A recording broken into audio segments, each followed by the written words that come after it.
Have you ever felt like you want to go back in time and take back the words you already let out?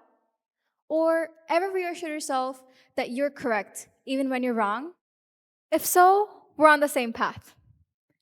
Ladies and gents, today I'll be diving into something that deeply changes us, but often goes unspoken: our complicated relationship with our past selves. All of us change over time, and I am no exception. We're affected by our own actions and the things happening around us. Let me share a story. One evening, I was having some personal problems and decided to reach out to a close friend. This close friend and I hadn't known each other for a long time, but what made us close was how well we got along together. I shared my problems with her.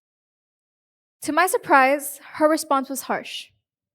She hadn't been like that in the past before, and her sudden reaction left me shocked. There had been moments in the past when I was completely alone and had no one to talk to about my problems. And that's when she became my sounding board. But that night, when I shared my problems with her, she told me to leave her alone, judging me for problems that I didn't have control of. That made me realize how much she had changed over time. After that, I questioned myself endlessly. Had I made a mistake in sharing my worries with her? Was it wrong to seek comfort in a friendship? Her inaction didn't just bring issues into our friendship. Rather, it made me doubt myself. Doubting myself, overthinking whether I had caused the rift between us, knowing, however, I wasn't wrong all along. Pain doesn't need to be buried or carried. It's meant to be learned from and to build us. We've all faced challenges, some big, some small. Maybe you've been through loss, failure, or fear. Whatever your story, it's shaped you into the person you are today. Many of us hold on to things, and it's fine. Even I do. But are you letting yourself learn from the mistakes of the past, or are you just regretting it? My favorite writer, Fyodor Dostoevsky, a Russian novelist, says, lying to ourselves is more deeply ingrained than lying to others. Often, we lie to ourselves to avoid confronting truths about our past. Now, how do you lie to yourselves? Many of us tell ourselves that we aren't wrong. We claim to have no regrets at all, but it isn't always true. The personal anecdote I shared earlier, that's what I did.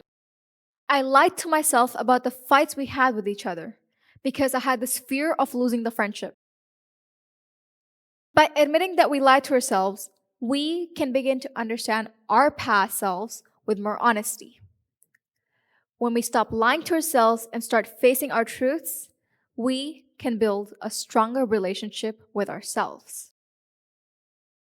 What would happen if you turned around, faced your past, and saw yourself for who you are? Not a failure, not a mistake, but a huge book of lessons. There are chapters that you would just want to skip or tear from the book. And then there are chapters which you would never want to end. Why? Because every line you read, which is every thought you think, every word you say, or every story you're told, influences you. Think of each chapter as an important period. Some chapters are filled with joy, love, and success. These are the parts of the book that we wish would never end. We savor each moment and are grateful for them. Every character you meet changes you, and not all characters stay. This is what builds our past and the events within it. Each character is a person in our lives. Family, friends, mentors, and even strangers. These characters, no matter the role they play in your life, will leave a lasting impact. In every interaction, we leave a piece of ourselves and take away something in return. The lessons we learn, the wisdom we gain, and the growth we experience are the treasures we collect along the way. Consider the chapters you would rather skip: the tough times, the mistakes, the regrets, the breakdowns. These are the parts of the book that are the hardest to read, but often are the most vital. These chapters challenge us to confront our weaknesses. Embrace your past like a cherished book, not something to be ignored, but rather a rich source of knowledge. By doing this, you can grow, flourish, and create new chapters. Circling back to my friend turned foe saga, let's talk about the positive side now. Understanding that she's someone who had played her part in my book and made me grasp a lot of things, I knew it was now her time to leave. This entire fight and breaking of the friendship taught me a lot of lessons. I let go. It was hard. It felt heartbreaking to end a long term friendship. I learned about the importance of self worth, boundaries, and self reflection. I discovered the value of surrounding myself with people who genuinely care for and support me. I also learned the nature of relationships and how they work. Do not stick to them out of fear or dependency. Every struggle and mistake highlights my strength. I used to think that hiding from my past, pretending it did not exist, was the only way to move forward. But now I know. My past is now my shadow.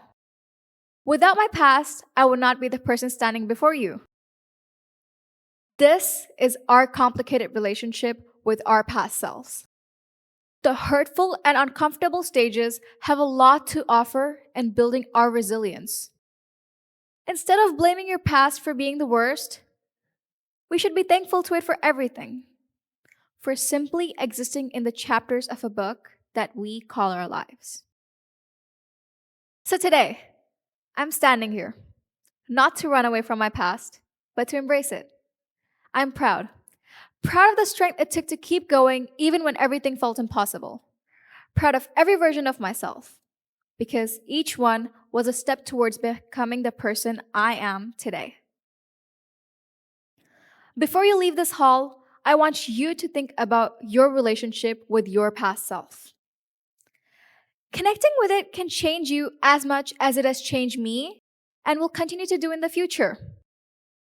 Instead of running away from the past, imagine walking hand in hand with it, letting it guide you towards a brighter future.